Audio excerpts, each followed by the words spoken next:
Sir, good evening sir. हाँ, good evening madam, बहुत बहुत बधाई है आपको। हाँ, thank you, thank you, thank you. कहाँ रहते हैं आप? मैं मांडली में, बिलावर तहसील। वाली में। तो कौन सा कहाँ से किया आपने अपना क्लास 12? क्लास 12 सर मेरी प्रतापगढ़ स्कूल पठानकोट से। अच्छा, पठानकोट से की। शाबाश, बहुत बढ़िया। आपका रैंक 139 आया है। डॉक्टर बनना है, फिर डॉक्टरी करनी है या उसके बाद आईएएस के लिए ट्राई करना है? अभी तो इतना सोचा नहीं आगे का, पहले तो डॉक्टर ही। आजकल बहुत से बच्चे एमबीबीएस करने के बाद फिर आईएएस चले जाते हैं, तो वो नहीं करना, किसी की सीट वेस्ट हो जाएगी। yes, बाबू बनने से डॉक्टर बनना ज्यादा अच्छा है। लाइफ लॉन्ग करियर है, कम्युनिटी सर्विस है। yes, sir. मैडम भी पढ़ाती हैं, मुझे बताया गया, एजुकेशनिस्ट हैं। मैडम आप कौन से कहाँ पढ़ाते हो? सर मैं गुड़ा कल्याण, हाई सेकेंडरी स्कूल गुड़ा कल्याण।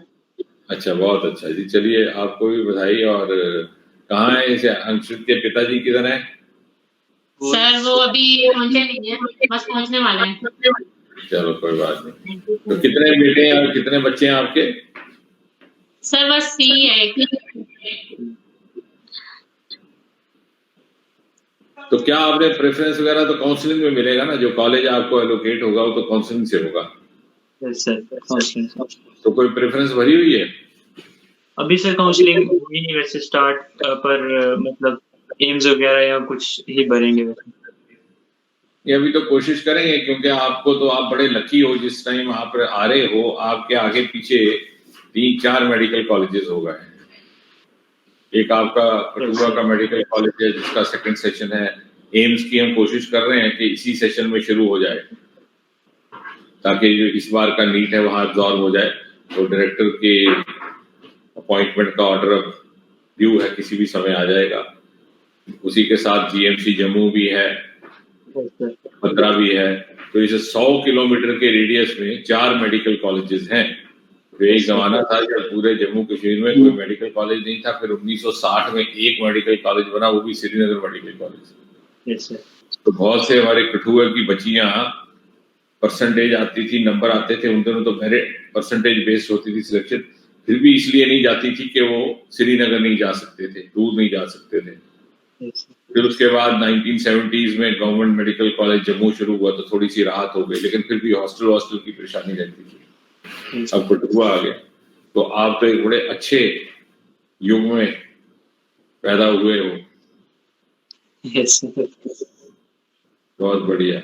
और अब बताओ, कैसे आपको दिलचस्पी आई डॉक्टर बनने की, कि वैसे ही सोचा कि जो अच्छे नंबर लेते हैं डॉक्टर? क्या है कि जो बेस्ट मेरिट में आते हैं वो मेडिकल में चले जाते हैं या फिर चले जाते हैं इंजीनियरिंग में। उसके बाद जो थोड़े कम रह जाते हैं वो कर लेते हैं ग्रेजुएशन, फिर ट्राई करते हैं आईएएस वगैरह, तो वो बन जाते हैं डीसी, वो डॉक्टर के ऊपर, है ना। फिर उसके बाद जो वो भी नहीं बन पाते वो कर लेते हैं एमएससी पीएचडी, फिर बन जाते हैं रिसर्च स्कॉलर, है। और जो वो भी नहीं कर पाते वो बन जाते हैं मंत्री, तो सबके ऊपर। तो क्या है, पैराडॉक्सिकल ऑर्डर है हिंदुस्तान में। लेकिन अब तो खैर पढ़े लिखे लोग हर फील्ड में आ रहे हैं, पॉलिटिक्स में भी, और इवन सिविल सर्विसेज में हमारे पास आजकल लगभग 170-80 का बैच होता है, जिनको जो हर साल after the final and interview निकलते हैं, तो उनमें से लगभग 60-70% ऐसे रहते हैं जो आईआईटीज के और एनआईटीज के टॉपर्स होते हैं, और 15-20 मेडिकल के टॉपर्स आते हैं। तो वहां पर भी टेक्निकली हाईली क्वालिफाइड बच्चे आ रहे हैं। तो इस तरह से, और अब ऐसे ही अब धीरे धीरे पब्लिक लाइफ में भी होने लगा। वरना पहले तो ये उल्टा चलता था, जो बहुत पढ़ लिख जाता था उसको जल्दी नौकरी मिल जाती थी, जो कम पढ़ता था उसको नौकरी नहीं मिलती थी, वो लीडर बन जाता था। आप सुनाओ सर।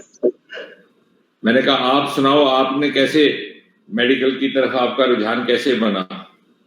सर वो मेरे को शुरू से ही मतलब बचपन से थोड़ा ये फिजिक्स केमिस्ट्री बायो में इंटरेस्ट था, तो फिर यही सब्जेक्ट कंटिन्यू रखे आगे भी, तो फिर डॉक्टर बनने की। कभी किसी डॉक्टर के पास आप गए बीमार होके या वैसे? सर ग्रैंडफादर मेरे डॉक्टर हैं सर। अच्छा, क्या नाम है उनका? डॉक्टर रतन चंद गुप्ता। तो कहाँ है वो? सर वो एक्चुअली दिल्ली में अभी, मतलब मेरे ताऊ जी के पास दिल्ली में। अच्छा, नहीं वैसे वो कोई प्रैक्टिस करते हैं? अभी सर रिटायर्ड हो गए हैं। अच्छा, एल्डरली हो गए। तो वैसे आप कभी जिंदगी में बीमार नहीं पड़े तो किसी डॉक्टर के पास जाना नहीं हुआ आपका? नहीं सर, ऐसा तो पढ़ते रहते हैं, बीच में जाना होता है बीच में। अगर डॉक्टर कॉम्पिटेंट हो, उसका व्यवहार अच्छा हो, उसकी एक्सेप्टेबिलिटी हो, तो उसको सबसे फायदा लाभ ये है कि बिना कहीं गए हुए अपनी क्लिनिक में ही बैठे हुए उसका सबसे बड़ा सोशल सर्कल बन जाता है। Yes sir. सभी आके उसको मिलते हैं। चलिए, बहुत बढ़िया। क्या मम्मी ने कुछ कहना है? मम्मी को पूछो। हमारी कहीं भी जरूरत होगी सहयोग की, मदद की, हमें बताना। We are proud of you. Thank you sir. Kathua का एक बेटा टॉपर आया है नीट का। Thank you very much. पहले तो कुछ साल इन्होंने जम्मू कश्मीर को अलग रखा हुआ था, इवन पीजी एंट्रेंस से भी। अब धीरे धीरे स्ट्रीम लाइनिंग हुआ है, तो इससे क्या हुआ कि आपकी ऑप्शंस खुल जाती हैं, जो मेरिट वाले बच्चे हैं उनके लिए। Yes sir. क्या कह रही हैं मम्मी, क्या कह रही हैं? सर बहुत बहुत थैंक यू आपका, इसको बहुत एनकरेजमेंट मिली है क्योंकि आपने इससे बात की, तो आप इसको और ये पूछा कि आपके घर में कोई बीमार है कि नहीं है, क्योंकि लगभग हर ऐसा परिवार है, क्योंकि मैं इतने साल प्रैक्टिस करता रहा, जहाँ कोई ना कोई सदस्य मेरे क्लिनिक में किसी ना किसी बहाने आया हुआ है। ये सारा मेरा कैचमेंट था, कठुआ, जम्मू, किश्तवाड़, डोडा वाले मेरे पास संडे को आया करते थे। तो इससे ये लगता है कि ये बड़ा स्वस्थ परिवार है, तो एक अच्छी बात है कि सही है। अभी तक कोई ऐसी बड़ी जरूरत पड़ी नहीं है। बहुत बढ़िया। ये तो एक अच्छा परमात्मा का आशीर्वाद और वरदान है। तभी मैंने पूछा कि कभी किसी डॉक्टर के पास गए कि नहीं गए, क्योंकि अनेकों बच्चे जो मुझे मिलते हैं तो बोलते हैं कि साहब हम अपने दादू को लेकर के आपके पास आते थे, कोई कहता है हम अपनी नानी को लेकर के आपके पास आते थे, तो उनसे उस तरह का परिचय बन जाता है। लेकिन इस परिवार में ऐसा कुछ नहीं है, तो नो न्यूज गुड न्यूज, मतलब कोई अस्वस्थ नहीं रहता। तो बच्चे इसी तरह से, क्योंकि आगे भी क्या कि मेडिकल प्रोफेशन में ऐसा है कि consistent labour and hard work है। दूसरे प्रोफेशन में होता है कि धीरे धीरे आपको मेहनत कम करनी पड़ती है, आपकी प्रमोशंस होती जाती हैं, आप बड़े ओहदे पर पहुंच जाते हैं। यहाँ पर यह कि जितना बड़ा आप आगे चलोगे उतना ज्यादा आपको और मेहनत करनी पड़ेगी, उतनी प्रैक्टिस बढ़ जाती है, उतना अपडेटिंग की जरूरत बढ़ जाती है। तो उसको आपको जो आपसे छोटे हैं, नौजवान हैं, उनके मुकाबले बल्कि उनसे ज्यादा मेहनत करनी पड़ती है।